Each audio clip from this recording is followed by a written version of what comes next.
Hi friends, నేను మీ వెంకటేశ్వర రెడ్డి. మరి ఈ వీడియోలో ఫోర్త్ క్లాస్ న్యూ సిలబస్ ను బేస్ చేసుకొని సెకండ్ లెసన్ సెకండ్ లెసన్ లో ఉండేటువంటి కంప్లీట్ బేసిక్స్, అదే విధంగా టెక్స్ట్ బుక్ ప్రాబ్లమ్స్ క్లియర్ గా ఈ వీడియోలో ఎక్స్ప్లెనేషన్ ఇవ్వడం అయితే జరిగింది. ఎక్కువగా బేసిక్స్ ఇచ్చాడు ఫ్రెండ్స్, వాటి యొక్క ఎక్స్ప్లెనేషన్ చూద్దాం. ఫస్ట్ బేసిక్స్ చెప్పి తర్వాత కంటిన్యూషన్ లో టెక్స్ట్ బుక్ లో ఇచ్చిన ప్రాబ్లమ్స్ కూడా చూద్దాం. మరి వీడియో స్టార్ట్ చేసే ముందు ఒక చిన్న విషయము, మనం ఎస్జిటి ని బేస్ చేసుకుని ఒక షెడ్యూల్ వైజ్ గా వీడియోస్ తో పాటు ఆన్లైన్ ఎగ్జామ్స్ కండక్ట్ చేస్తున్నాము. ఎవరికైనా బిల్లింగ్ ఉంటే నా నెంబర్ కి కాల్ ఆర్ మెసేజ్ చేయగలరు. మరి నా నెంబర్ 8341949272. అదే ఇండివిజువల్ సబ్జెక్ట్స్ అయితే ఏ సబ్జెక్ట్ తీసుకున్నా కేవలము 200 రూపీస్ ఫ్రెండ్స్. కంప్లీట్ ప్యాకేజ్ అయితే 800 రూపీస్. మరి బేసిక్స్ ఏంటి ఈ సెకండ్ లెసన్ లో ఉన్నటువంటివి అంటే ఒకసారి అబ్జర్వ్ చేస్తే, ఫస్ట్ ద్విముఖ సంఖ్య అంటే ఏంటి? ద్విముఖ సంఖ్య అంటే ఎగ్జామ్ పాయింట్ ఆఫ్ వ్యూ లో ఈ క్రింది వాణిలో ద్విముఖ సంఖ్య ఏంటి అని అడుగుతారు. మరి ద్విముఖ, ద్వి అంటే రెండు, ముఖ అంటే రెండు ముఖాల నుంచి, అంటే కుడివైపు నుంచి ఎడం వైపు చూసినా, ఎడం వైపు నుంచి కుడివైపు చదివినా కానీ నెంబర్ ఒకేలా ఉంటుంది. అలాంటి సంఖ్యను మనం ఏమంటాము అంటే ద్విముఖ సంఖ్య అంటాం. ఇంగ్లీష్ లో అయితే పాలిండ్రోమ్ అంటాం. ఎగ్జాంపుల్ చూడండి, వికట కవి, ఎటు నుంచి చదివినా కానీ మనకి ఏమొస్తుంది? వికట కవినే వస్తుంది. MADAM మేడం, ఎటు నుంచి చదివినా ఒకేలా ఉంటుంది. ఓకేనా? నెక్స్ట్ లిరిల్, ఎలా చదివినా ఒకేలా ఉంటుంది.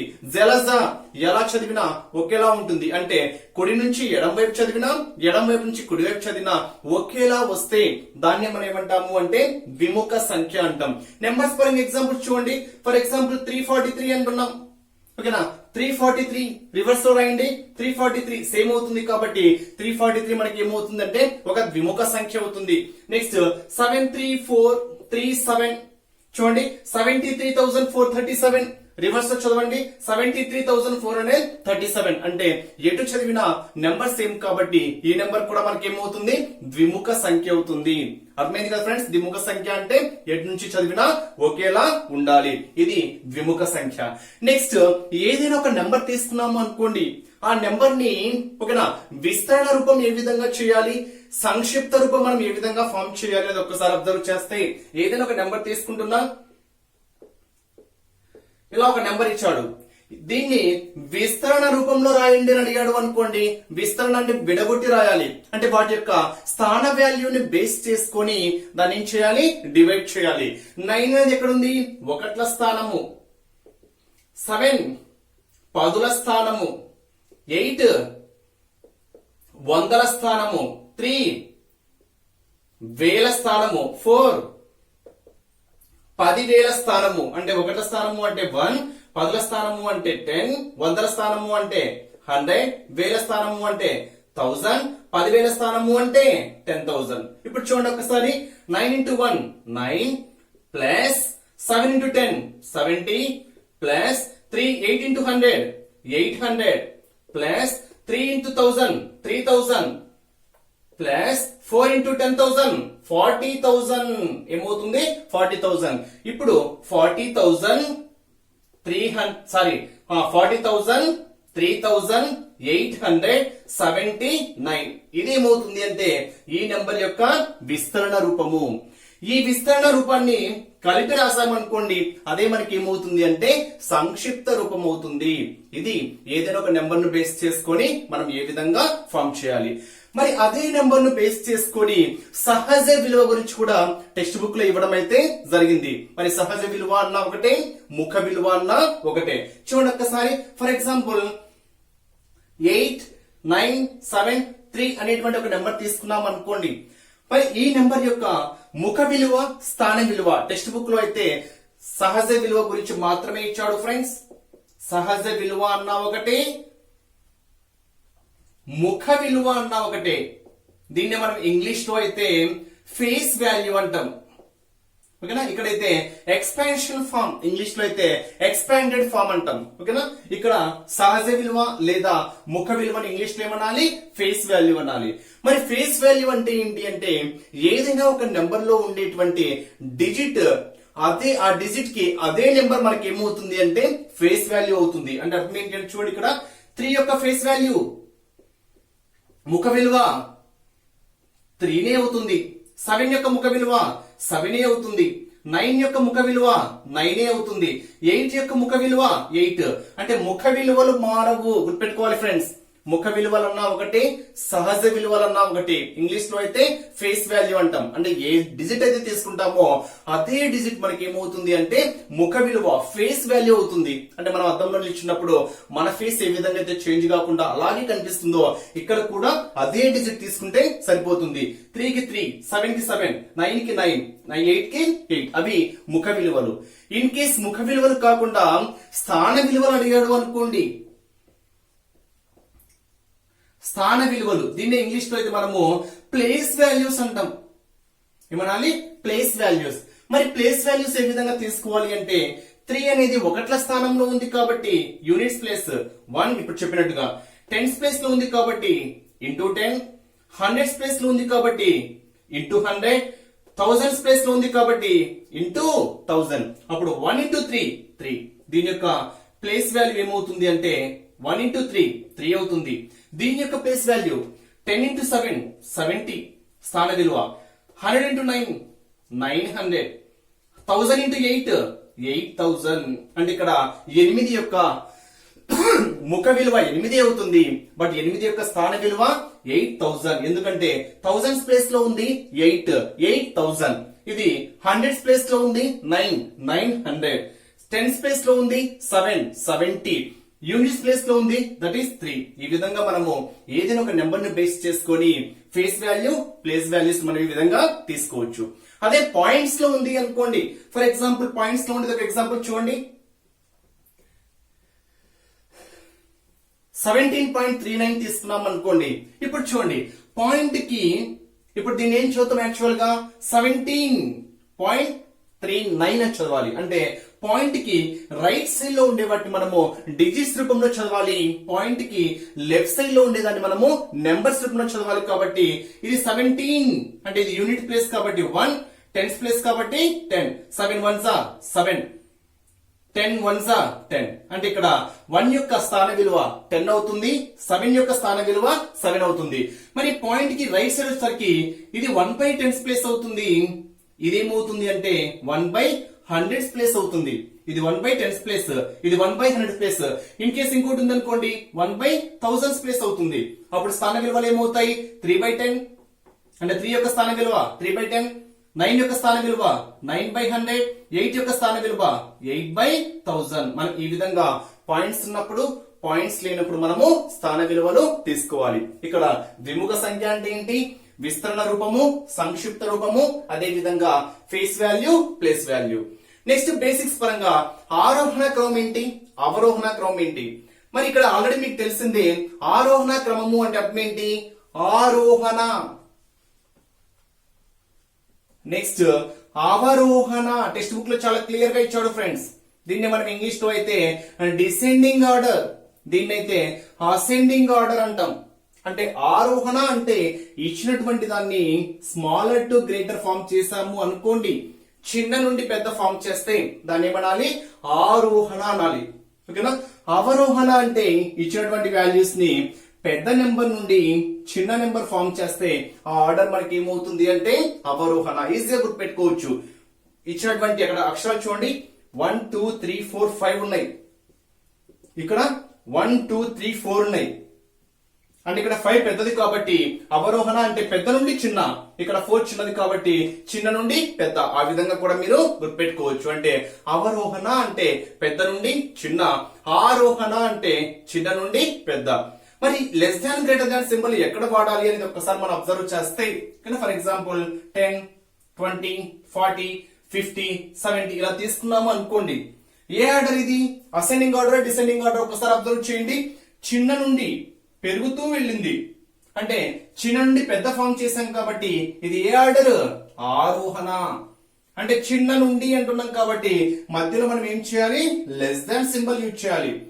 Smaller to bigger, smaller to greater అంటే చిన్న నుండి పెద్ద అంటున్నాం కాబట్టి చిన్న అంటే లెస్ దాన్, అంటే మనం మధ్యలో ఏ సింబల్ యూజ్ చేయాలి? Less than. అంటే 10 కన్నా 20 పెద్దది, 20 కన్నా 40 పెద్దది, 40 కన్నా 50 పెద్దది, 50 కన్నా 70 పెద్దది.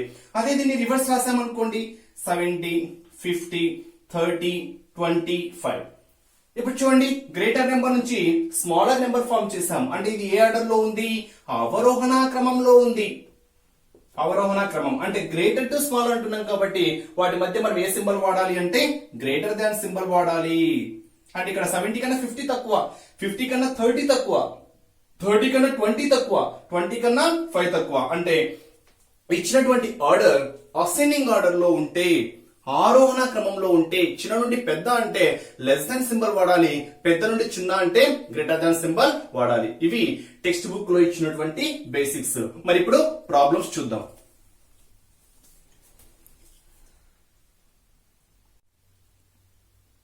ప్రాబ్లమ్స్ అబ్జర్వ్ చేస్తే 9, 0, 5, 2, 3 అంకెలతో ఏర్పడే అతి పెద్ద సంఖ్య ఏంటి, అతి చిన్న సంఖ్య ఏంటి, అతి పెద్ద చిన్న సంఖ్యల మధ్య భేదం ఎంత, లేదా అతి చిన్న సంఖ్య పెద్ద సంఖ్యల మొత్తం ఎంత, క్వశ్చన్ ఏ విధంగా అయినా అడగచ్చు. ఫస్ట్ ఈ డిజిట్స్ ను బేస్ చేసుకొని ఈ అంకెలచే ఏర్పడేటువంటి చిన్న సంఖ్య ఏంటి, పెద్ద సంఖ్య ఏంటి ఒక్కసారి గుర్చేద్దాం. సమ్ టైమ్స్ ఎలా అడుగుతారంటే 3 డిజిట్స్ ఇచ్చేసి అసెండింగ్ ఆర్డర్ ఏంటి, డిసెండింగ్ ఆర్డర్ ఏంటి అని కూడా అడగచ్చు ఫ్రెండ్స్. ఫస్ట్ ఇక్కడ చూడండి, ఏర్పడే అతి పెద్ద సంఖ్య ఏంటి? చాలా ఈజీ ఫ్రెండ్స్. అతి పెద్ద సంఖ్య ఈ సెకండ్ లెసన్ లో ప్రాబ్లమ్స్ చాలా తక్కువగా ఇచ్చాడు, అసలు ప్రాబ్లమ్స్ అయితే ఇవ్వలేదు, జస్ట్ బేసిక్స్ ఎక్కువ ఇచ్చాడు. మరి అతి పెద్ద సంఖ్య ఏమవుతుంది అంటే ఇచ్చిన అంకెలను అవరోహణ క్రమంలో రాసాము అనుకోండి, అదే అతి పెద్ద సంఖ్య అవుతుంది. అంతకన్నా ఈజీ మెథడ్ లేదు. అవి ఎన్ని డిజిట్స్ అయినా ఇవ్వనివ్వండి, ఇచ్చిన డిజిట్స్ ని అవరోహణ క్రమంలో రాసాము అనుకోండి.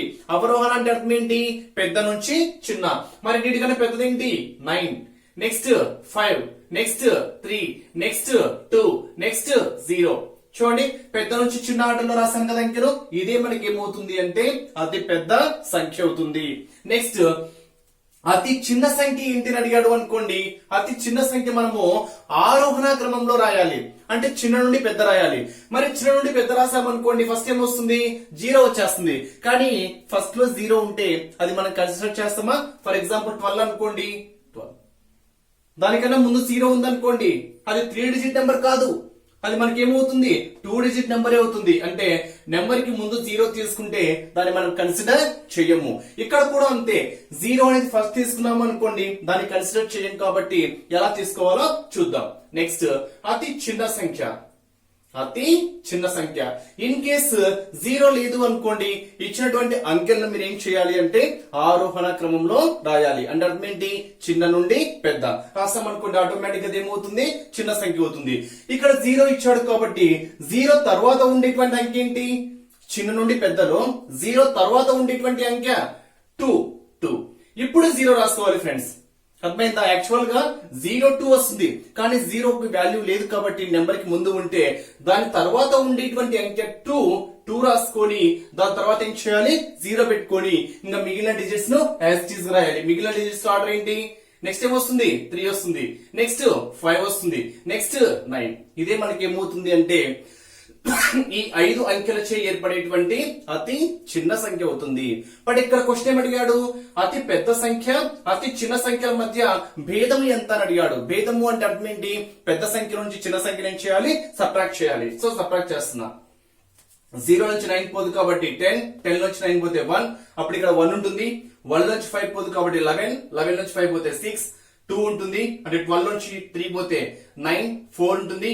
4 నుంచి 0 పోతే 4, 9 నుంచి 2 పోతే 7. So correct answer 74,961.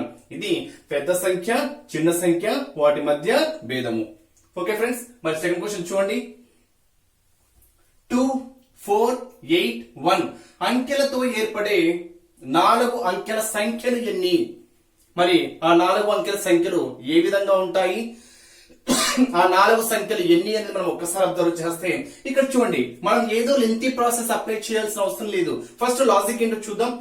ఇక్కడ 0 లేనప్పుడు ఫ్రెండ్స్, 0 లేనప్పుడు మెథడ్ అంటే ఇక్కడ ఇచ్చినటువంటి అంకెలలో 0 లేనప్పుడు ఏర్పరిచే అంకెల సంఖ్య ఎన్ని అవుతాయి అంటే 1, 2, 3, 4. అంటే ఇక్కడ 4 అంకెల సంఖ్యలు ఎన్ని? ఈ 4 అంకెలను బేస్ చేసుకొని ఏర్పరిచే 4 అంకెల సంఖ్యలు ఎన్ని అవుతాయంటే 4 ఫ్యాక్టర్లు అవుతుంది. ఇక్కడ చూడండి, 1 2 3 ఈ మూడు అంకెలచే ఏర్పడే మూడు అంకెల సంఖ్యలు ఎన్ని 1 2 3 కాబట్టి ఆన్సర్ ఏమవుతుంది 3 ఫ్యాక్టోరియల్ అవుతుంది. సో 4 ఫ్యాక్టోరియల్ అంటే అర్థం ఏంటి 4 ఇంటూ 3 ఇంటూ 2 ఇంటూ 1. 3 ఫ్యాక్టోరియల్ అంటే 3 into 2 into 1. 4 3s are 12, 12 2s are 24, 24 1s are 24. Here correct answer 24.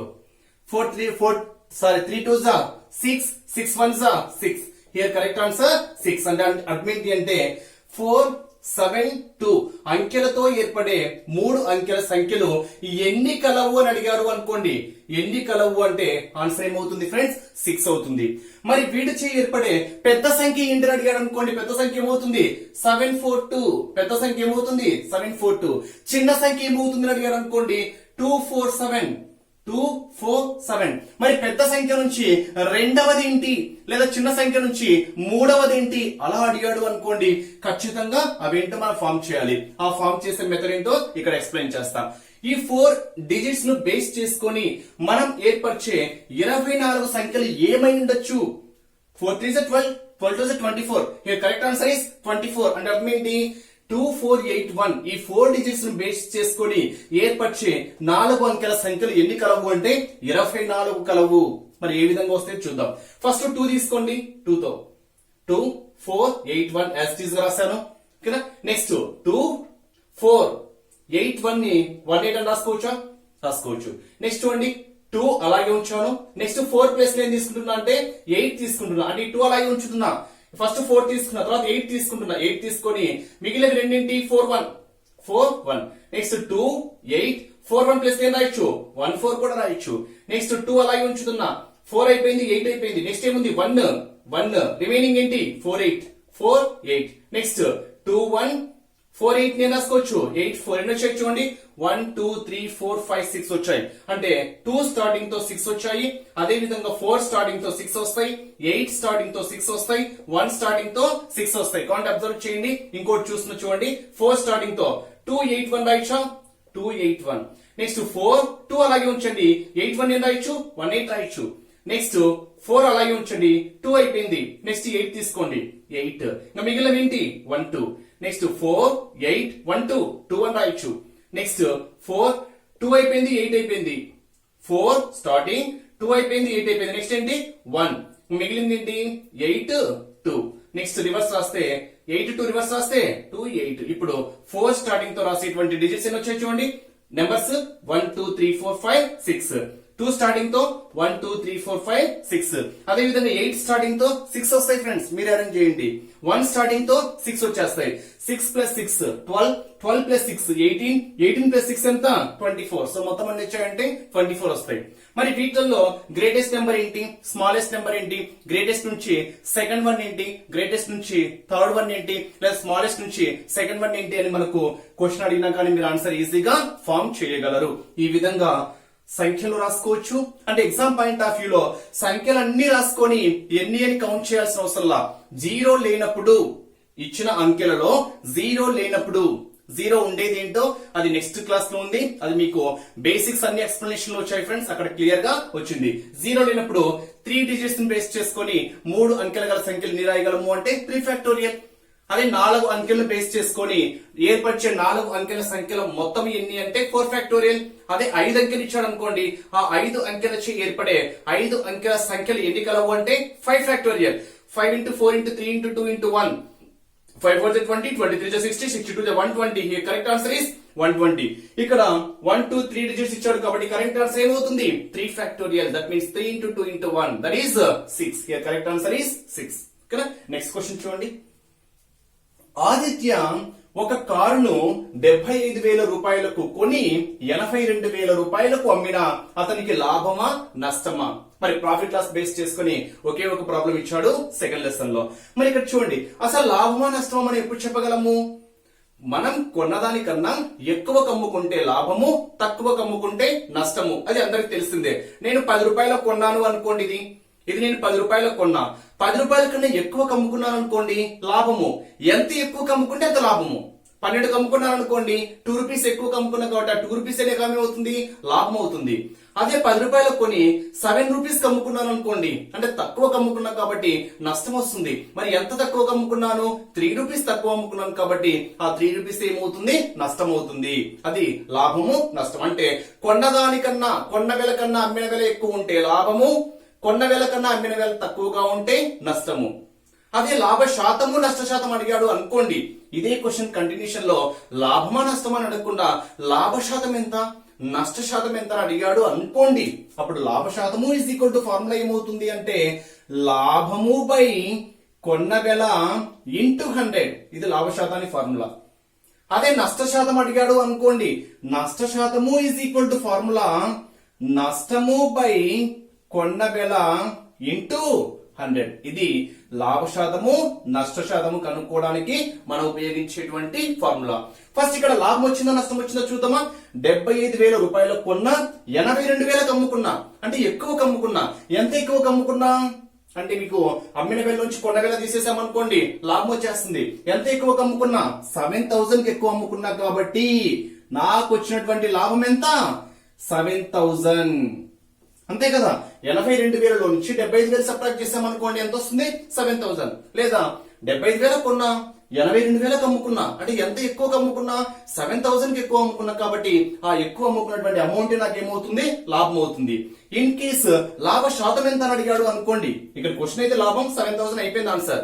In case continuation లో లాభ శాతం ఎంత అని అడిగితే లాభ శాతము ఈజ్ ఈక్వల్ టు ఫార్ములా ఏమని చెప్పాను, లాభము బై కొన్న వెల ఇంటూ 100. మరి లాభం ఎంత, 7,000 బై కొన్న వెల ఎంత కొన్నాడు, 75,000 కాబట్టి 75,000 ఇంటూ 100. సింప్లిఫై చేస్తే మనకి లాభ శాతము వచ్చేస్తుంది. హియర్ 1 2 3 zeros, 1 2 3 zeros, 5 తో క్యాన్సల్, 5 1s are 5, 2 ఉంటుంది, 5 4s are 20, 0, 5 1s are 5, 5 5s are again 5 తో, 5 3s are 15, 5 2s are 10, 4 ఉంటుంది, 5 8s are 40. హియర్ 28/3, 28/3. ఇంకా సింప్లిఫై చేస్తే ఎంత వస్తుంది ఫ్రెండ్స్, 3 9s are 27, 1 ఉంటుంది, దట్ ఈస్ 1/3. హియర్ 9 1/3% ఏమవుతుంది, ప్రాఫిట్ అవుతుంది. అదే లాభ శాతం ఎంత అని అడిగితే. ఓకేనా, ఇది ఈ ప్రాబ్లం బేస్ చేసుకుని ఎక్స్ప్లెనేషన్. మరి నెక్స్ట్ ప్రాబ్లం చూడండి, ఆల్రెడీ చెప్పిన ప్రాబ్లమ్, రిపీటెడ్ ప్రాబ్లం. 2 9 5 9 4, 2 9 5 9 4. మొత్తం ఎన్ని డిజిట్స్ ఉన్నాయి, 1 2 3 4 5 డిజిట్స్ ఉన్నాయి. ఈ 5 డిజిట్స్ తో ఏర్పడే 5 అంకెల సంఖ్యలు ఎన్ని కలవు అంటే ఆన్సర్ ఏమవుతుంది ఫ్రెండ్స్, 5 ఫ్యాక్టర్లు అవుతుంది. అదే ఈ 5 అంకెలచే ఏర్పడే అతి పెద్ద సంఖ్య ఏంటిని అడిగాడు అనుకోండి, అతి పెద్ద సంఖ్య ఏంటిని అడిగాడు అనుకోండి, పెద్ద సంఖ్య ఎలా ఫామ్ చేయాలి, ఇచ్చినటువంటి డిజిట్స్ ని పెద్ద సంఖ్య అంటే అవరోహణ క్రమంలో రాసుకోవాలి. పెద్ద సంఖ్య అంటే పెద్ద నుంచి చిన్న రాసుకోండి, చిన్న సంఖ్య అంటే చిన్న నుంచి పెద్ద రాయండి, సరిపోతుంది. కానీ పెద్ద సంఖ్య అన్నిటికంటే పెద్దది ఏంటి, 9. ఆల్రెడీ ఇంకొక 9 కూడా repeat, so again repeat 9. Next 5, next 4, next 2. Here the greatest number is 99,542. అదే స్మాలెస్ట్ నెంబర్ అడిగాడు అనుకోండి, 0 లేదు కాబట్టి రివర్స్ లో రాస్తే చాలు, 2 4 5 9 9. ఇదే ఈ 5 అంకెలచే ఏర్పడేటువంటి అతి పెద్ద సంఖ్య, అతి చిన్న సంఖ్య. ఈ 5 అంకెలచే ఏర్పడే 5 అంకెల సంఖ్యలు ఎన్ని కలవు అంటే 5 factorial, that is 5 into 4 into 3 into 2 into 1, that is 120. ఇది ఈ సెకండ్ లెసన్ లో ఉండేటువంటి ప్రాబ్లమ్స్.